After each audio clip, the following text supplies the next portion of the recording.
Hello and welcome back to Yorkshire Railway and welcome back to another model railway review.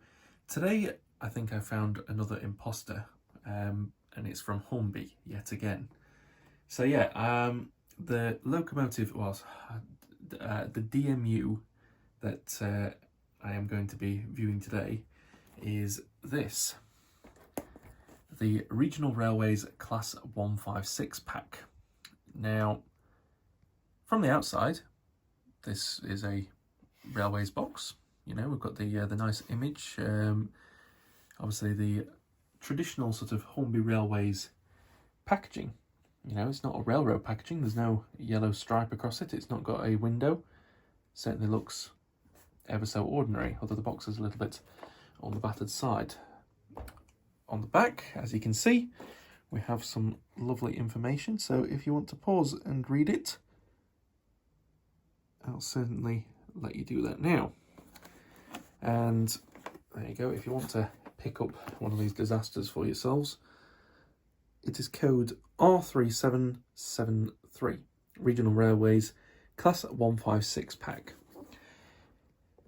So yeah, on the outside, looks perfectly normal. You know, ooh, it's a Hornby Railways locomotive, but don't be fooled. And this is the reason why. So we've got the sort of egg crate, not egg crate, egg box packaging, which is so tightly fitted, I've ripped it on one side because I can never get it out of the box. I am literally putting like all my might into that. But yeah, as you can see, I've ripped it on one side because of where it is just torn away. It's just a terrible, terrible model. Right, let's get this over with. So here is the instruction booklet. So as you can see, Class 156 diesel multiple unit, DCC ready, DCC fitted. Well, it's not DCC fitted, but it does have a DCC socket. So as you can see, coupling the unit, we've got a close coupling solution there. Lubrication points just in the axles there. And then to get the body off, it's held on with clips and the DCC socket is inside. So yeah, I might have a go at trying to take this off if it's that simple, because I'll be honest, I'm not that phased if I break it. So here we go. This one is the coach. So yeah, on the outside you think, oh, that's actually a really, really nice paint job. Looks the part. We've got the British Railways double line crest sprinter for the super sprinters. Looks the part, but then we get to the underframe, which is not detailed. It's just this solid mass of plastic that's clearly got a bit of metal weight in there. It's not heavily weighty at all, but you can definitely tell that inside here there is a weight, because it's just where its centre of gravity lies. It just feels a bit heavy in the middle, but you hold it at the sides and there's, yeah, nothing. But yeah, this awful underframe detail that, you know, if you were getting like, say, a Bachmann or an Acura scale or even a Cavalex, you just have all this would be picked out into its own little piece, and it wouldn't be this horrible mass of just a plastic block. Yeah, not brilliant. Obviously this coach here, it's not powered, so it's just a coach. There's no power getting to it, which I think is a shame. I think in terms of a close coupling solution, they could have had the one that the new sort of steam engines are having, where it actually couples together and holds power. That way it would retain some power between both coaches, and you essentially have 8-wheel drive, or 8 bogie, should I say. Yeah, it's just not brilliantly detailed. I mean, there isn't really much to say about the detail at all. Great, we've got metal wheels. Obviously, paint job is where it really sort of shines is, you know, we've got this lovely Regional Railways painting. So we've got the sort of white, sort of almost like, what's that, like an off-white, almost grey colour. It fades into this lighter blue, then into the white stripe, then into this sort of royal blue, back into the sort of white at the top with this sort of orange banding. Really, really nice to see. Again, on the ends, we've got really, really nice ends there. And don't be fooled, because we have the lights there, which have sort of been picked out. There is plastic ends in there, so it's as if lights should be in here, but there aren't any. I could tell you that now. No lights in this whatsoever, and that would explain why there is no pickups and no power coming to this coach. Certainly for the price, I think it should have lights. In terms of cab detail, again, there isn't really any. We have got interior, some seats in there with tables, but again, it is just sort of a moulded plastic block. And then at the other end is where it goes sort of black, but we've got the C3 and a bit of information on a sticker that I can't really make out with the naked eye. Roof, not really much to say. It's just a bit of moulded grey plastic. You know, it's nice with the corrugation. Certainly looks the part, but it's not brilliant. And then we get to the, I will just keep calling it a locomotive, but it's obviously not. This is the power unit. So yeah, obviously this has a lot more weight to it. But here we go. Imposter syndrome. It's got traction tyres. However, this one is, if I flip it to the other side, all-wheel pickup. So yeah, we've got pickups at the back. But is there pickups at the front? I don't think there is. So no, we've got pickups at the back, but I can't see any pickups on this bogie here. How very strange. Yeah, that is just odd. Right, I think what I'm going to try and do is I'm going to crack open the body shell. We'll take a look at the terrible insides of this, because let's see. And I'm going to do this on camera, just to try and sort of see how difficult it is. If I skip, you know I found it incredibly difficult, which could be the point. How do you get your fingernails under here? I know glue spreaders would probably be a better design, but I don't have any. Oh, right, we've got that side off. So can I get on with that side?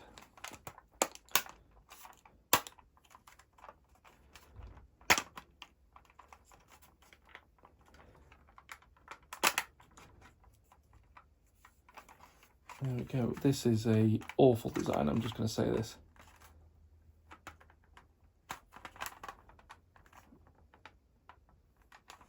Like, I'm actually afraid I'm going to snap the chassis in half.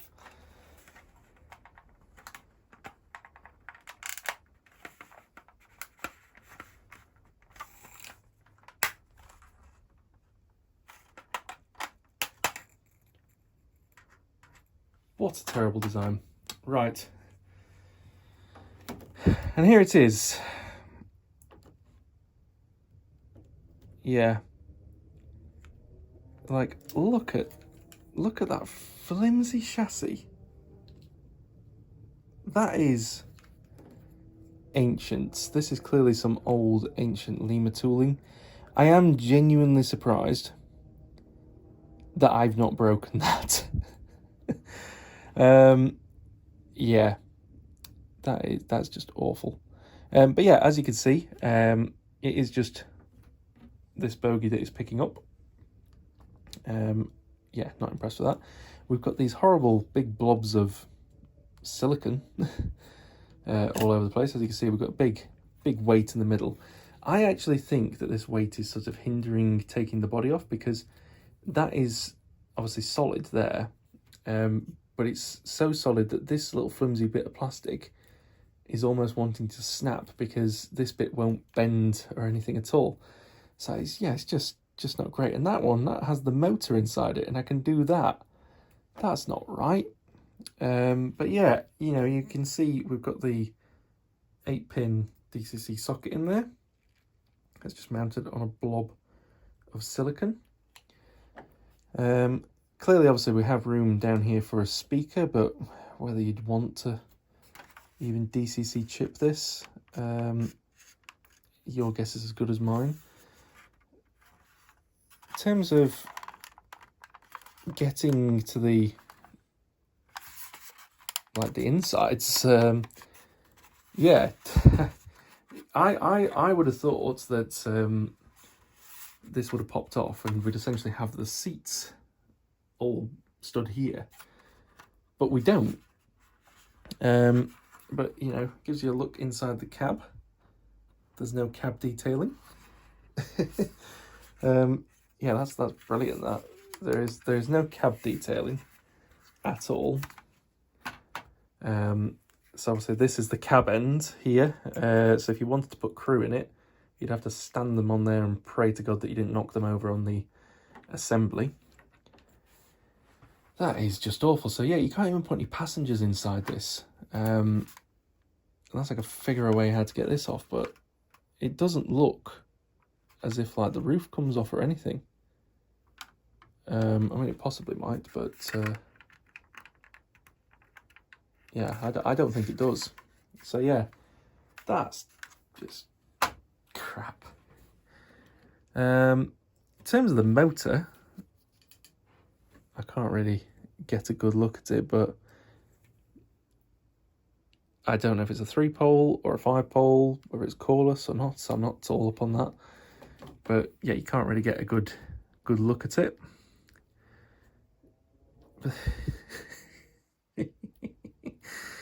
Oh, dearie me. What an awful machine this is. Right, so let's see how easy it is for the body to go back on, because this is going to be the next thing that I've got to do. Sorry, I've just punched the camera. Oh, God. Why did I do this? This is generally... I don't normally take the... obviously, my models apart, certainly on camera, just for this reason. Because, like, generally, I'm not really bothered about the motors as such. I'm just bothered about whether they run well. But I just wanted to affirm my suspicions as such as to whether this is another imposter. And it certainly is.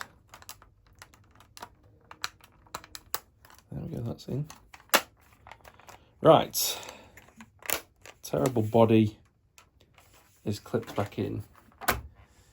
Awful. Hornby, you should be ashamed of yourself for this. It's just not great. But yeah, what I'll do next is we'll get this one onto the rolling road and we'll see what the performance is like. But having traction tyres, I don't think it's going to be brilliant. But one can hope. One can hope. So yeah, I'll see you in a minute. Okay, so here is the terrible DMU down onto the rolling road. I'm just going to up the power now.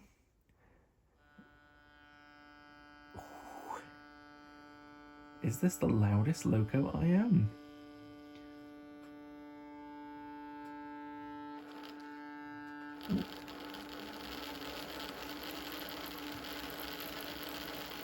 That has kickstarted to life at 50%.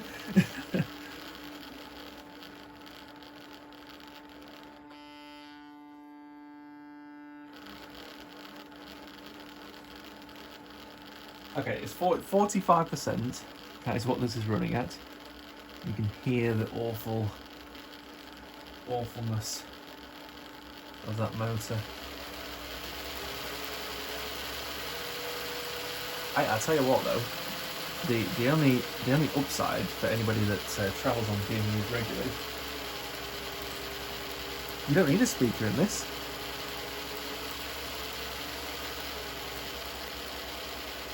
comes with one pre-fitted.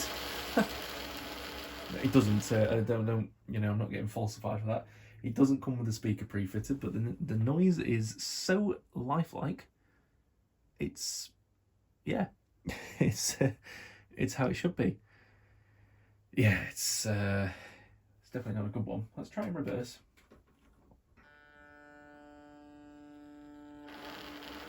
Again, starting up. Oh, it makes me all nostalgic, that sound.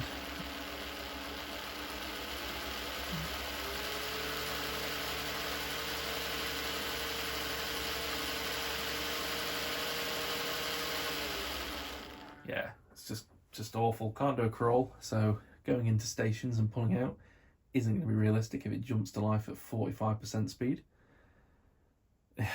Yeah. I mean, it has been sat for a while. I will say that. It's been sat for about a year. I did get it out of the box and actually have a run in, but I did the review, actually, I should say this. I did this review again last summer, but in my infinite wisdom, I lost the footage. So yeah, I'm having to do it again. Which I'm not looking forward to, because it's just awful. It's just awful. But anyway, because it has been sat for about a year, and it had its little bit of a run in the summer, so it's not been sat for it's been sat for about 9 months. We'll call it a year. It's yeah, I'm just thinking it's only fair for me to give it a run in. And I'm not going to give it a run in on the rolling road, just purely because it's got traction tyres, and I'm worried that it will dirty them up. So yeah, I'm not going to waste my lovely rolling road on them. I'm going to put it on here on the actual track, and I'm going to run it in going around the circuit, because it doesn't deserve rolling road treatment. I mean, that gives you a better...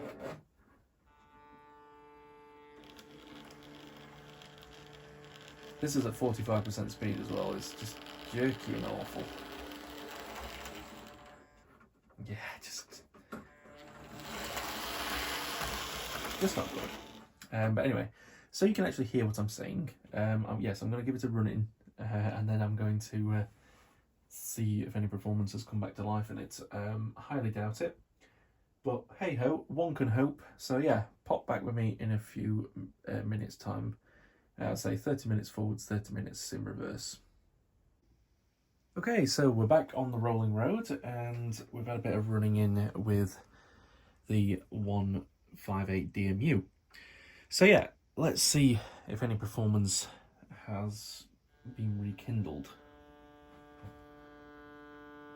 Still a really loud rumble. And there we go, immediate start up. Again, same sort of speed, so yeah, I don't think we're going to get any crawl out of this. I will say a regular running speed, it's not bad, but yeah, the fact this can't do a crawl, it's not brilliant. Not brilliant at all.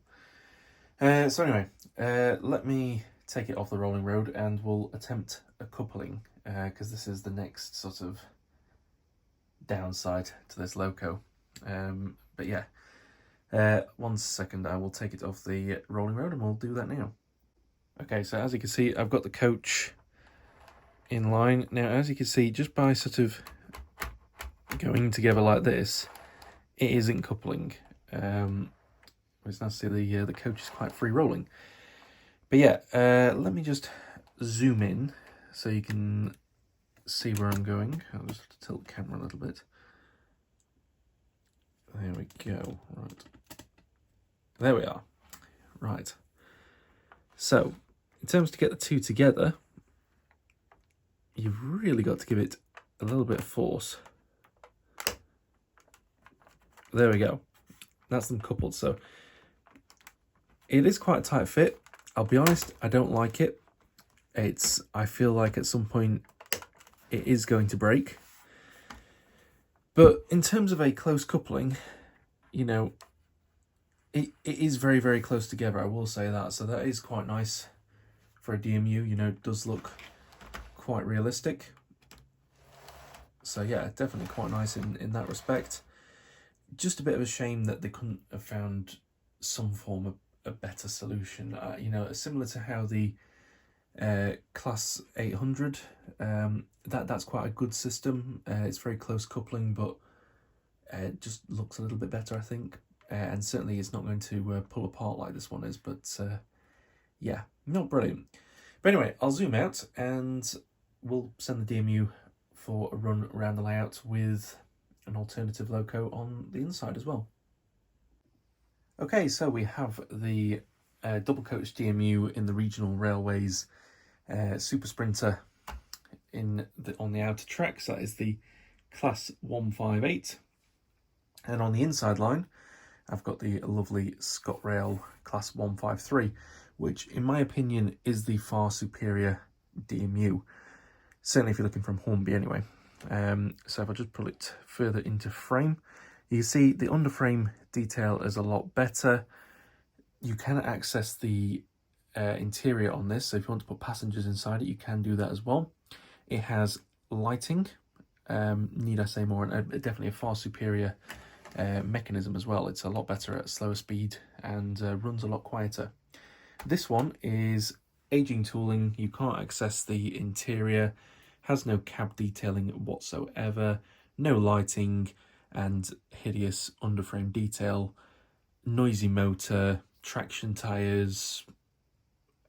Yeah, need I say more? Yeah, it's just aging tooling trying to be passed off as a railways loco, but it's not. It's a hideous, outdated lemur tooling, or probably even maybe Airfix, I don't know. But it's definitely one of the older toolings that shouldn't be on the market anymore. This should have been long scrapped or updated many, many moons ago. But anyway, let me give some power up to 50%. And we'll start in a very noisy fashion. And then we'll start the inner line as well.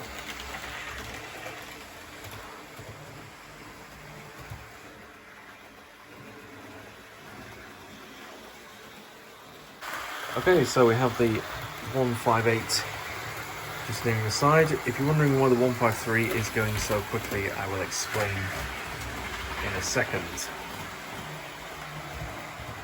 But yeah, I'd say with the coach attached, you know, from a distance it looks the part. You know, it's a DMU, it's running along, it's loud and noisy and isn't particularly pretty. There comes the 153.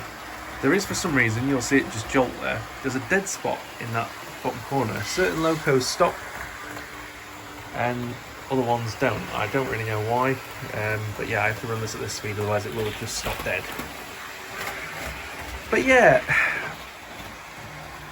I am bitterly disappointed with this DMU.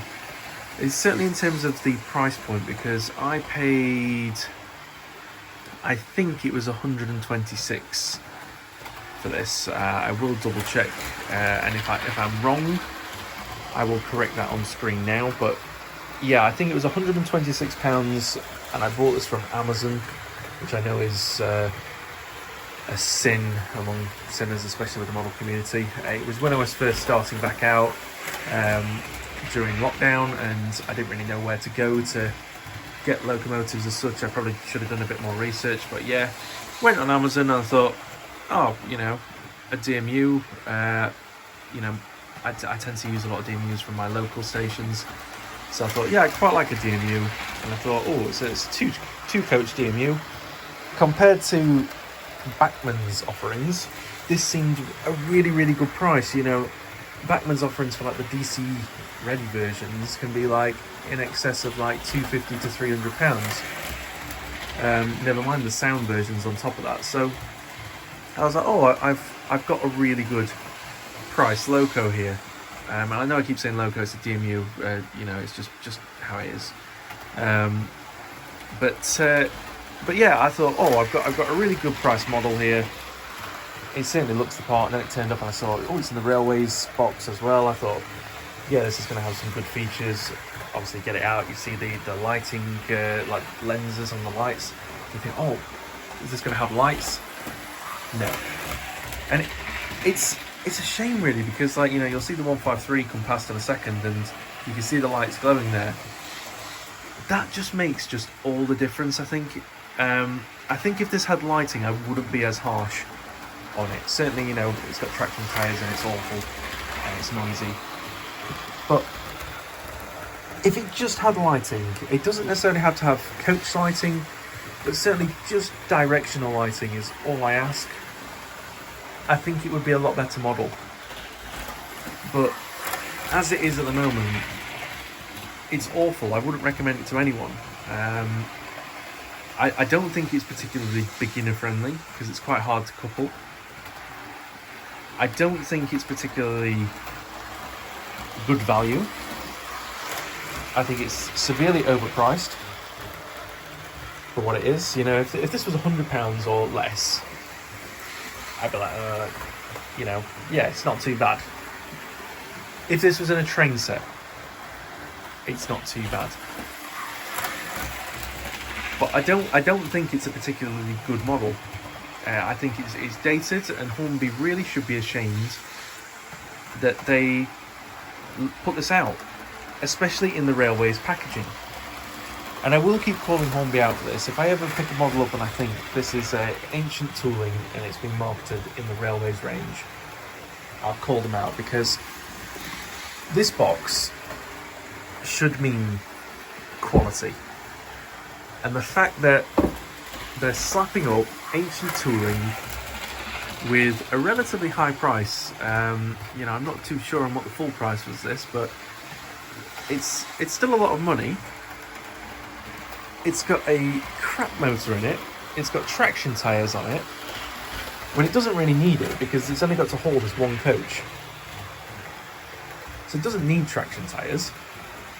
It's just the motor in it is terrible, and it can't do anything unless you get to 45% power. That's when it starts moving. So yeah, it is awful. And I'd certainly say if you're looking to buy a DMU, I would go for the 153. That's if you're going for Hornby. I mean, I can't say for the Backmans, well, I can because I've actually seen them running. The Backman one is better, 100%. You get what you pay for, but it is a price tag of like £300, as I say, £250 for the options. You know, you can get them cheaper at some of the retailers. But I'll be honest with you, I'm not even going to carry on with sort of the usual shots of seeing this run around the layout from different angles. I am just going to go straight to the ratings, because this loco I don't think deserves any more time than necessary being on screen. So yeah, we'll go to the ratings now. Okay, so it's time for the ratings. So this is for Hornby's Class 158 DMU Regional Railways Super Sprinter. And we'll start off with the performance, which, as you can see, I've awarded 1 star, which I think is a little bit generous still.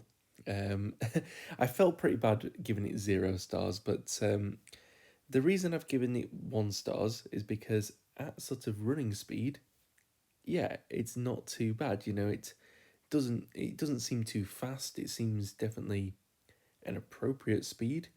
But the reason that it can't really go any higher in my mind is, on the technical specifications for this, it states on many websites out there that this has a 5-pole motor.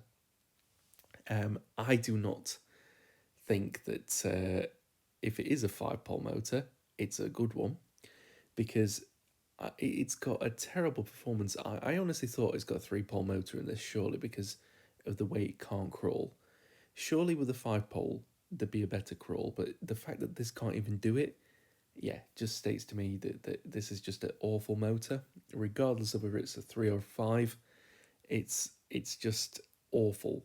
So yeah, I don't believe it's a 3-pole motor. I will be happily proven wrong on that, but there's no way in my mind that this is a effective 5-pole motor. It's got to be a 3-pole. I think somewhere someone has lied about that and said, yeah, it's got a 5-pole, but it's actually a 3-pole. but can't quote me on that because I don't know, because you can't actually see the motor itself or anything like that through the housing. So I'll just have to take everybody's word for it and say that it is a 5-pole. But yeah, its performance is lousy at best. Detail wise, or lack of detail, should we say, there isn't really any. Hence why it's got a 1-star rating as well. The only good things I can say about the detail is the corridor connections look okay, the roof looks alright, the underframe's crap, and there's no lights at all. You can't get into the interior, so, and there's no cab interior either. So yeah, detail wise, it's rubbish, absolutely. It's terrible. There's no real good points to talk about. So yeah, we'll just move on because that's a 1-star as well. Livery, it's boosted back up. We've got 2.5 stars. I can't really fault the livery, and the paint job has been done very, very nicely. The reason it didn't get a 3-star is purely on the basis of there's not many separately sort of like printed stickers on there. Even on like the underframe, it's you've got the British Railways double arrow crest and the Sprinter. There's a couple of tiny warning notices and stuff on that, but not many for what I'd expect from a railways locomotive. Just isn't a lot on there, so I would have expected a little bit more. But yeah, there's not that much to really talk about. But there is crisp lines between all the different colours on the regional railways livery. No paint bleed, so can't really fault it at all on that. Reason it just doesn't get any higher is just because it's not that complicated, and it's, again, there's not many stickers on it compared to how some of the more complex liveries tend to be. Quality wise, I've awarded it 1.5 stars. It gets half a star extra because the livery is good. That's pretty much it. Other than that, it's terrible. And then we get to value. So I said originally that I thought I paid 126 for this. I didn't. I paid 115. So I'm a little bit happier. But I'm still not entirely happy. I honestly believe that this is not worth the money, even at £115. I think below 100, you're getting into more of the territory where, yeah, it's all right. But I think it should be more like the around the price of sort of the Railroad Class 66, which ranges from sort of, I think at full price, like RRP is 99 or £90, something around that, 96. I think that's where it should be at sort of its full RRP. But then obviously with the retailer discount, you can pick them up sort of anywhere from, I think, £70 upwards. I think that's where this belongs. And it belongs in a railroad packaging as well. Yeah, it definitely does, but that's more of an on par value. I think it should be at, is around about the £70 mark, and that way I wouldn't feel as much ripped off by this. But yeah, £115, I'm not happy to pay that for it. The worst is all, I did a quick research just to see if there is any of these knocking around on the internet still. There are, and new ones as well. They're not like pre-owned or anything. New ones, £140 is the worst one I've found. £140, yeah. So I really, really wouldn't be happy paying that at all. So yeah, I would definitely say if you can find it for under £100, it's not going to be too bad. But I would honestly say, stay away. I would pay the little bit extra and buy the single car DMU that my ScotRail is, the 153. Obviously, they have the new First Great Western one out at the minute. I would get one of those instead because they are far better as a budget DMU than this one is. This one is just awful. So yeah, stay away at all costs. And that gets us to the overall rating, which is by far the lowest rating I must have given to a model locomotive at throughout all of them. It's just awful, and it comes out at 1.6 stars, which honestly, it's generous. It really is. It's way too generous for what it is. It only gets this because the livery is all right. That is literally it. Mechanically speaking, it's crap. Utter crap.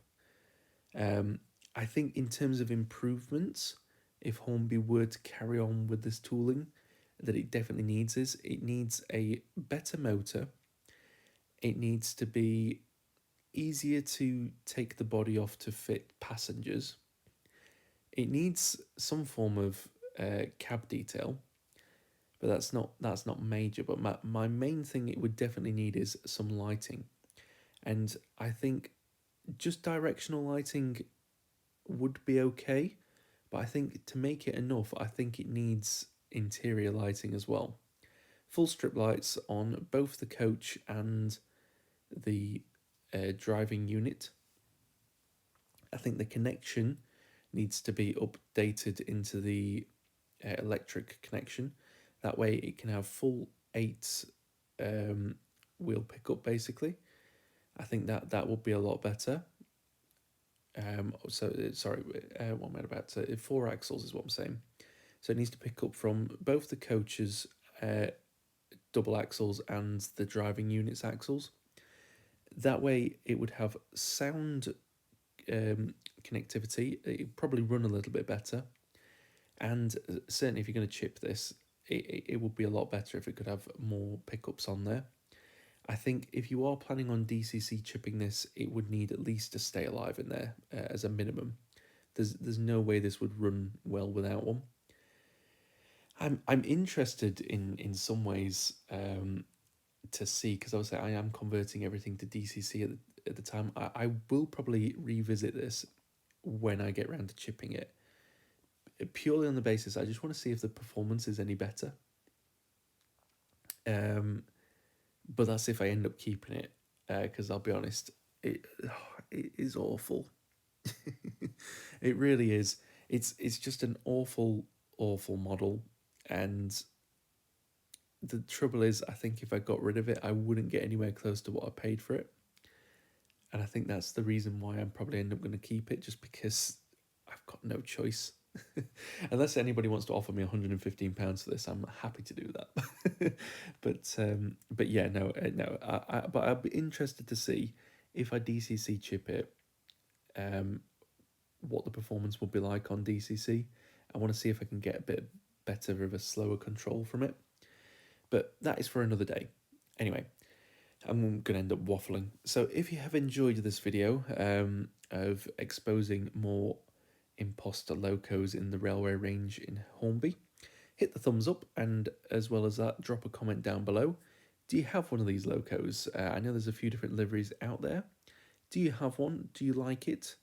And if you do like it, I would like to know why, because I honestly think it's terrible. But if you do, there's nothing wrong if you do like it. I'd just like to know your reasoning for it compared to, say, the 153 that's out. That'd be interesting to know. But yeah, drop that in the comments down below. If you haven't already, as well, hit the subscribe button. It is free to do so, but it massively helps the channel out, massively helps the channel grow. As well as obviously you'll get notified when I upload new videos. So yeah, don't forget to hit the subscribe button, and I will catch you in the next video. So take care everyone, and I will see you later. Bye bye.